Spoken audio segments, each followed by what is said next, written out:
This week on A Lively Experiment, a wide-ranging poll from the University of Rhode Island. We'll have a breakdown and analysis of what it says. And it's the home stretch to next week's CD1 election. Will two statewide debates make any difference? A Lively Experiment is generously underwritten by... Hi, I'm John Hazenwhite Jr. For over 30 years, A Lively Experiment has provided insight and analysis of the political issues that face Rhode Islanders. I'm a proud supporter of this great program in Rhode Island PBS. We have a panel of political science professors from across the state. Adam Myers from Providence College, Emily Lynch from the University of Rhode Island, and Brown University's Wendy Schiller. Hello and welcome into Lively. I'm Jim Hummel and it's great to have you with us. How do Rhode Islanders really feel about where they live and the issues facing the state? URI polled 500 people in late August and early September in what the university is planning to be an annual exercise. This week, we're going to go inside the numbers. Great to have all of you on. This is a first for me, political science professors. Emily, you were neck deep in this, the initiative. So just tell me how this came about and what the thinking was, because this hasn't been done for a while. Right. So leadership at Harrington School of Communication and Media, the College of Arts and Sciences, the CIREP, which is the Social Sciences Institute for Research and Education Policy, all came together and decided there was a need for a public opinion poll for Rhode Islanders. And I was happy to be a part of the team of faculty that worked on creating this and constructing this questionnaire. We had students that were able to be a part of this, and we hope to have more students being involved in the future. We'll get into the numbers, but it occurred to me, what stood out to me is 61% follow what's going on in government or public affairs. Did you think that was high, low? What did you think? Yeah, I mean, I think that's a good indication that Rhode Islanders are interested in learning more and have this, they would like to pay attention to what's going on in politics. But then there's also this concern that Rhode Islanders may not necessarily feel like they understand the political issues at hand, which we measured with a political efficacy question. We're all plugged in. That's what we do for a living. But what do you think about that number? That's 61%. It's about what I expected, but I also noticed elsewhere in the poll that relatively few Rhode Islanders are politically active aside from voting. Few of them, volunteer for political candidates or give money to candidates. I think it's about 10% all told of Rhode Islanders are what we would consider political activists, right? And that's reflective of where the country is. Most people are not all that engaged. They pay some attention to the news. They vote every 2 years. Otherwise, they're checked out. And I think that's where the bulk of the voters of the state are. Do you think that's changed over the years since you've come, the people paying attention? Well, I think party competition makes a big difference in generating interest and excitement among, voters and then people who don't always vote regularly. And so we don't have a strong two-party system in Rhode Island. I think on occasion, particularly for CD2 most recently, but in the old days, CD1 was competitive. And we had Republican governors not that long ago. So there was more party competition, and when there is more party competition, people are generally paying more attention more closely. All right, let's dive into some of this. We have a couple of graphics to put up. Corruption in Rhode Island government. 28% said all or most are corrupt. 30% a few. 2.4% said none. Emily, break that down for me. Right. So I think that something that this data doesn't show is that there is a difference based on partisanship. So if we take a closer look at the data, there is a difference where Democrats feel more like that there's less corruption versus Republicans in the state. And we can see that with questions related to corruption as well as, for instance, trust questions. But I think that this deserves attention where we need to kind of unpack this further of seeing what areas are Rhode Islanders concerned about. And there was a question about elections and if Rhode Islanders feel that elections are fair, and that was generally positive. So I think more questions about maybe different aspects of government agencies, different areas that maybe we could have a better understanding where Rhode Islanders perceive corruption, where does it exist? Yeah, so I credit both Nellie Gorbea, all the activities that she did to ensure the safety and security of elections, and Greg Amore, who happens to be a teacher, so and American history teacher. So he has been going every week, my understanding is, to high schools, community events, to explain voting, to explain what we're doing, how it all works.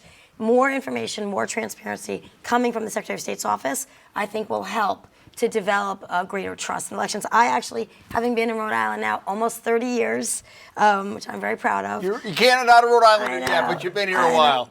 I actually thought it was a good number that 28% said all or most corrupt. That number, when I first got here, or even the first 15 years I was here, would have been much higher. So I actually thought it was a pretty good number for the history of corruption in Rhode Island. Well, you had a Speaker of the House go to jail, and we had, right before you got here, Governor... The mayor go to jail, Governor Dupree for racketeering. Adam, what do you think? Yeah, well, I basically agree with Wendy. I would have actually expected that percentage to be a little higher, given the fact that we haven't had those kinds of blockbuster scandals over the past 10 years, but we've had kind of a drip of other smaller scandals. And Rhode Island's reputation kind of in the region is as a state where corruption is fairly high. And so I was sort of reassured, actually. I'm not saying that reputation is deserved. I'm saying it exists. But Rhode Island's residents apparently don't think it's that big of a problem.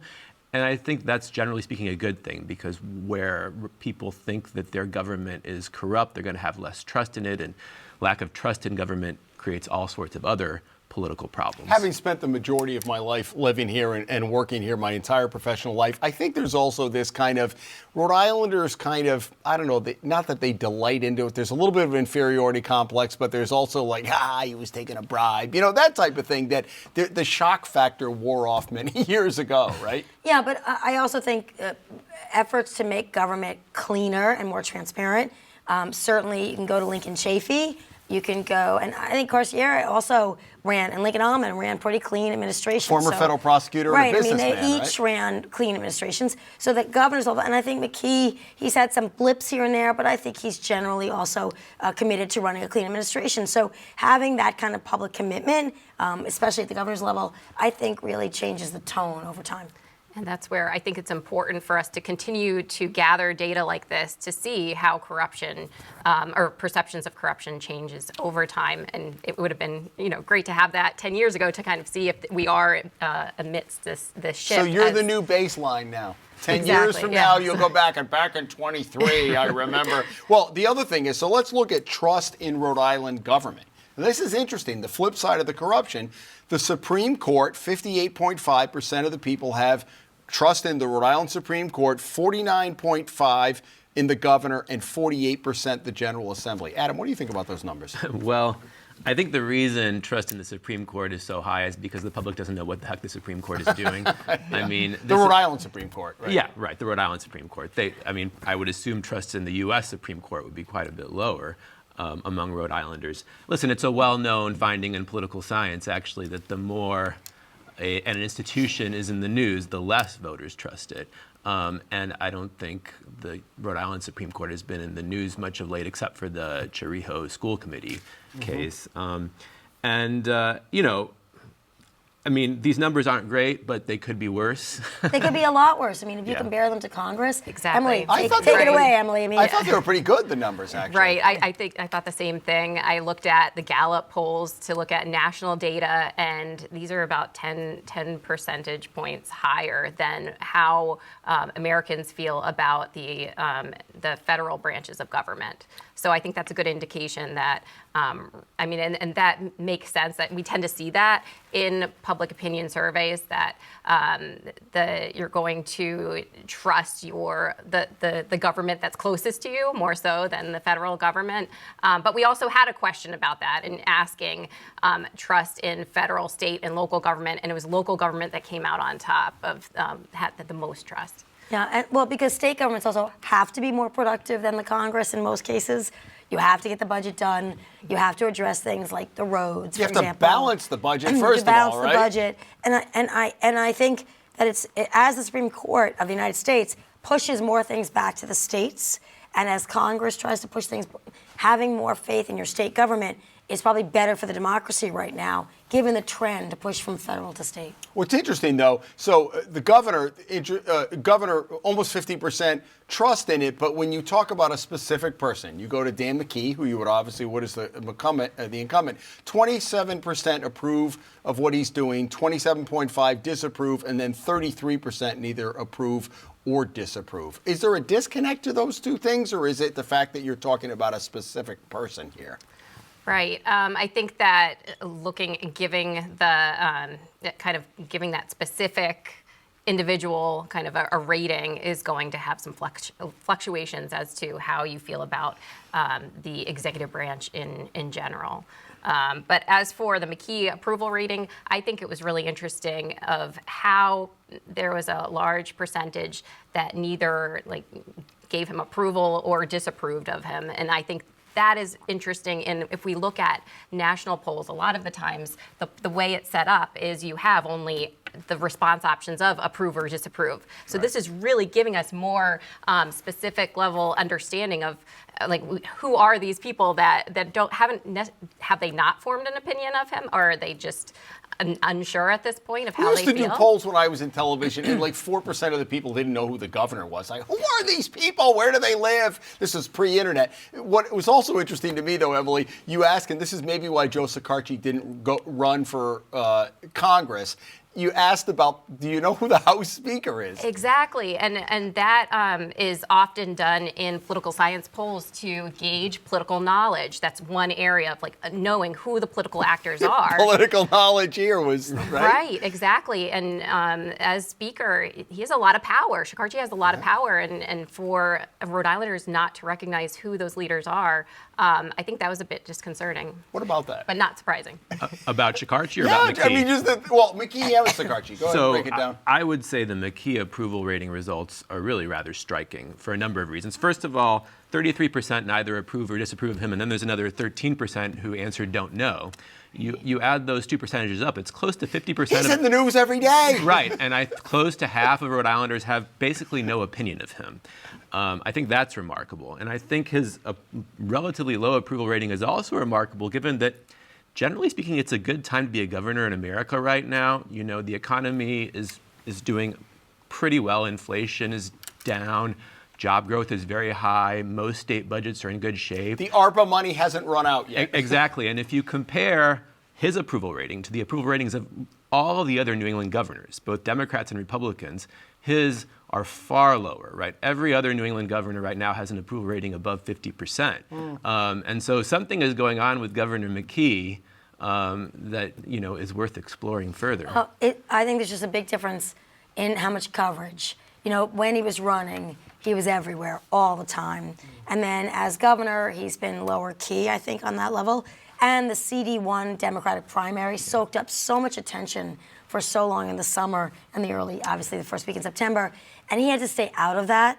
And I think if he had endorsed, it would have been different, but he had to stay out of it. So I think, once the election was just coming up, for CD1 happens, and then the General Assembly comes back into session in the spring, I wonder how those don't know, no opinion, those numbers are going to shift depending on what the Assembly and the governor do. Right, and there was a lot of the drip, drip, drip when he had the problem with his chief of staff, and there were a couple other scandals. I don't know if that word is right? That had him in the news. That's right. And so my guess is that part of the reason his approval rating is this low is that there's just a lot of voters who have kind of a negative perception of him or his administration because of that drip, drip, drip. They can't really describe what it's about. They wouldn't be able to tell you about the ILO scandal or the trip to Philadelphia of those guys in the summer.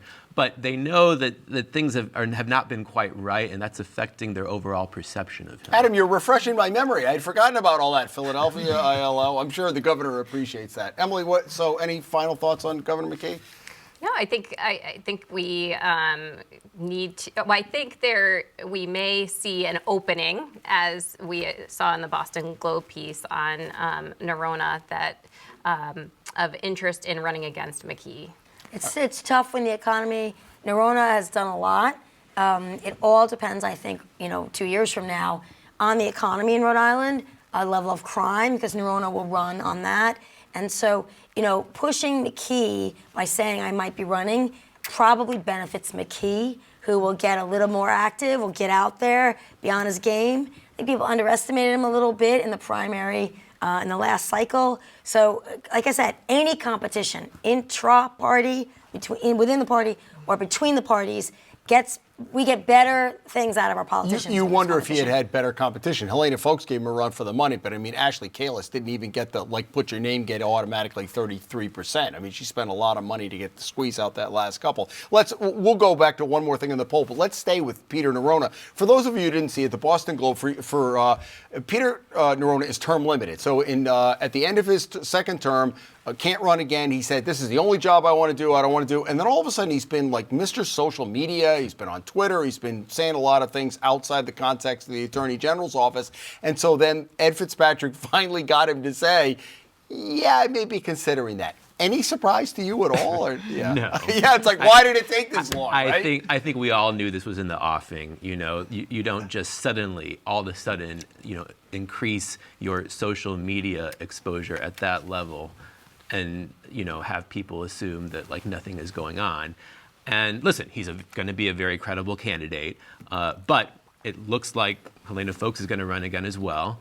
And so this sets up the possibility that once again, McKee could squeak by in a crowded Democratic primary, even if a majority of Democratic voters don't want him to be the gubernatorial nominee in 2026. Yeah, the Foulkes candidacy is interesting to me.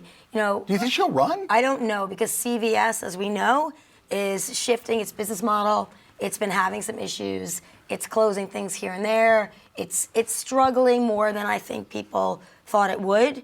And so I think she's still heavily tied to CVS. And so if CVS has to make some cuts or changes in Rhode Island, That's I think a brick that hurts. around her neck. I think I don't know if it's a brick, but I think it hurts her a little bit. And so we'll have to wait and see. But to knock off an incumbent, as we know, is tough when things are good. It'll be a midterm cycle. Yep. That'll be interesting too, because turnout tends to be lower in a midterm cycle. Gum on her shoe, maybe not a brick over her neck. But the other thing too is you got to figure in those out years, the ARPA money. You look at by the time the election comes, we're back into pretty heavy deficits. What about the chances of Neronha running? Well, we talk about Neronha in our book that we all collaborated on. And I think what's interesting is, as Attorney General, he was pretty transformative in focusing not just on criminal issues, but on civil issues and advocacy, and kind of really has been pushing environmental issues and healthcare issues. So I think that he's willing, and he says it himself, to take a stand and be criticized for it too. So I definitely think this isn't a surprise. It'll be interesting though, because he says he's worried about climate and health care, but he's also the one who put the kibosh on the merger. So it'll be interesting to see, not for this show. Although that merger now, Brown has reached sort of a different kind of agreement with Lifespan. So there is some, in terms of right, but it's not Lifespan and Care New England. It's Brown. That's right. But I think there is some effort to still consolidate and unify the systems. He's also in a combination with the state assembly, the General Assembly, which passed very strong laws on domestic violence and also guns in the last couple of years. He's been aggressive about enforcing those laws, and I think that's something that he's going to tout should he decide to run. One final thing on the poll, and then Emily, if you have anything beyond that. Desired state spending increases. 70% for education, 69% for roads and bridges, 64.5% for health care, and then 64% for housing. So I think that's probably not a surprise, but we already spend a lot of money in each of these areas. Is that a reflection of people's dissatisfaction with the results, or what do you think? What do you read into that? Well, I think that maybe not necessarily dissatisfaction, but there's interest in improving education and our roads and bridges. These are common problems that we have here in Rhode Island. But I also want to mention and caution, be cautious about looking at this, because there are many ways in which you could gauge public opinion on how they feel about the Rhode Islanders feel about spending. We could have asked them to rank these. We didn't do that. We could do hypotheticals of how much do you want to allocate out of a certain amount of funds. So I think if you had additional questions, we'd really be able to see how Rhode Islanders feel about these issues. But this is based on a question that's asked in the American National Election Studies poll. And this is very similar to what we see at the national level of how people feel about at least education and like federal highways too. Yeah, just to kind of piggyback off of what Emily was saying, fiscal policy is all about trade-offs, right? If you increase spending in one area, you either have to cut it somewhere else or you have to raise taxes. And this poll, correct me if I'm wrong, it didn't really get at those trade-offs. It didn't, no. So, it's easy to say I want more money spent on education, on roads and so forth, but when you present the trade-offs involved, it's quite likely that the views will be a little different. But I do think the fact that 70% feel that more money should be spent on education, higher than any of these other categories, does reflect concerns about our educational system in the state. Well, to me, what's interesting about these results, and Rhode Island is technically a blue state, is that this is why we think about deficits at the state level and deficits at the federal level. This is why the Republican Party, which is as conservative as it's ever been in my lifetime on spending, never cuts the budget. Congress never figures out how to cut the budget. You know why? Most Americans want money spent on these things, and they're expensive. Yep. And so this tells us a lot about not only state politics, but national politics, that it's just very difficult once government spends money in an area to cut back on those expenditures. Yeah, and Rhode Island's big problem over the years has been the property tax. So you got places like Barrington and East Greenwich and South Kingstown who step up to the plate. And Providence. And Providence. Providence has pretty high property taxes too, yeah. Right, well, Providence too, but I mean, what I'm saying is that the formula in other states is so much more state aid than what's coming out. Anyhow, it's interesting, the CD1 race. So, Emily, thank you for that, and you can see more of that online with URI. The CD1 race, the fact that we're almost at the end of the show, and this is kind of an afterthought, I think has been kind of indicative of how this race has gone. Debate, we're taping Friday morning. Debate Thursday night on Channel 10, and then Friday on Channel 12. It's been a snoozer. But the Salve poll was interesting. 46 Amo, 35 Leonard, and then 15% undecided. Yeah, I mean, I did notice that, but I don't think the outcome of the race on Tuesday. Those 15% aren't going to be running toward Jerry Leonard. I don't think so. I haven't seen any reason to believe in the past 2 months since the primary that the dynamics of this race have really changed. And I did watch the debate last night. I don't think Leonard landed any knockout blows. I think the one thing that maybe was problematic for him, he says, I don't approve of any ban on any weapons of any type. Yes. I mean, right after the main shooting. How does that go? That's exactly what I was going to say. I mean, if you're trying to win a race in a blue district after a mass shooting like that, I don't think that's something you say. I can't imagine that's going to ingratiate him to, the Barrington suburbanites, who care about the gun control issue.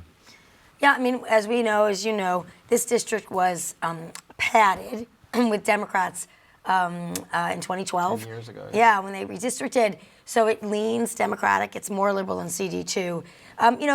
Gabe almost come under fire, literally, for not debating enough. There haven't been enough debates. You can argue that's true. But there were a lot. He had to push himself into the primary debates, and there was a lot of primary debates and a lot of information about Gabe Amo in the primary campaign. So I'm not sure voters don't know enough about these candidates. I'll take issue with that because he says people know where I stand. It's August. He was talking to a smaller group. I mean, people know where I stand. People didn't know who you were 5 months ago. So I think he's a good candidate. I think probably he'll be a good congressman when he gets in there. But this whole deal that everybody knows my position. Yeah, no, I mean, I always like more debates rather than fewer. I agree with you. But Gary Leonard, the thing about Gary Leonard is that the National Republican Party is too conservative for the state of Rhode Island. There are people who like Trump. There are people who would vote Republican for governor. But the party itself, its positions are too conservative. So if you're out there all the time, like this, no ban on any weapons, you get trapped in those statements. And I think that doesn't help his campaign in that district. Yeah. Yeah, I mean, I think in the debate last night, Leonard did show that he is much more moderate than what we would see at the national level of Republican candidates for Congress. But yeah, I think the big difference was the gun issue and his opinion on guns, and I think that Gabe Amo did a nice job of attaching Leonard to the Republican Party and what that would mean, even if Leonard said he's bipartisan, but the fact that he would be a part of the Republican majority in the House, that is, I think, a concern for Democrats. All right, let's go to outrage. Sorry to cut you off, Emily. Let's go to outrageous and/or kudos. I was going to say Professor number one here. We'll start with you. So laws are only as good as they are implemented well. We saw in Maine the gaps in how gun bans or gun prohibitions for people who are disturbed, mentally ill, committed to warnings. That is only as good as it is implemented. And it's a dangerous job for law enforcement to implement these gun removals and gun arrests. It is dangerous. So we have to recognize that. But they dropped the ball in Maine. They needed to go further than they did in terms of law enforcement at the state police level, and they didn't do it. I feel more confident in Rhode Island than I do Maine, but let's remember that only as good as implemented when we think about passing new laws. Adam, what do you have? I was going to give a kudos to our former governor, Raimondo, who's gotten a lot of national attention this week. President Biden is about to unveil his executive order on artificial intelligence, and apparently now Secretary of Commerce Raimondo is his point person on AI policy, and she's going to liaison with the business community on AI-related issues. It's clear that the president and his team really trust her, and she is raising our state's profile What nationally. do you see in her future, Professor Myers? Well, anything's it's so difficult to predict the landscape of national politics, 4, 8, 12 years from now, but she's definitely in the mix among potential presidential candidates. We'll see. Emily, what do you have? I have a kudos for the Rhode Island Public Expenditure Council and the various chambers of commerce across the state. They are coming together to try to do their own part in improving public education in Rhode Island. And this was covered by Dan McGowan in his roadmap this week. And I think this is a good thing as our poll is looking at education policy. So we'll see what happens, what the action plan is. But the businesses see this is an important opportunity to get involved in public education here. Excellent. All right, I'm making an executive decision. With this panel, we can't not talk about national stuff going on in Washington. So stay tuned if you can. We're going to do what we haven't done this for a while. Our online bonus segment, Lively Extra, will give you an extra 10 minutes of analysis from some of the best in the state on what's going on in Washington. For the rest of you, if you can't watch us Friday at 7 or Sunday at noon, we are all over social media. We archive all of our shows at ripbs.org/lively. You can check us out on Facebook and Twitter and wherever you get your favorite podcasts. So take us along with you if you can't catch us during those times.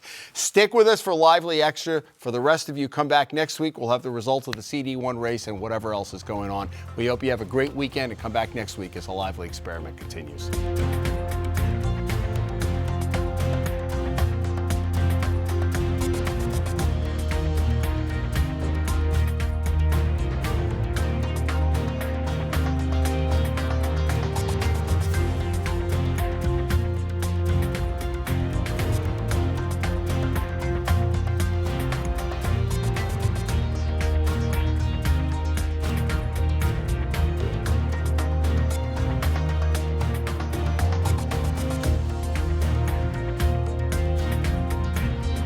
A Lively Experiment is generously underwritten by. Hi, I'm John Hazen-White Jr. For over 30 years, A Lively Experiment has provided insight and analysis of the political issues that face Rhode Islanders. I'm a proud supporter of this great program and Rhode Island PBS.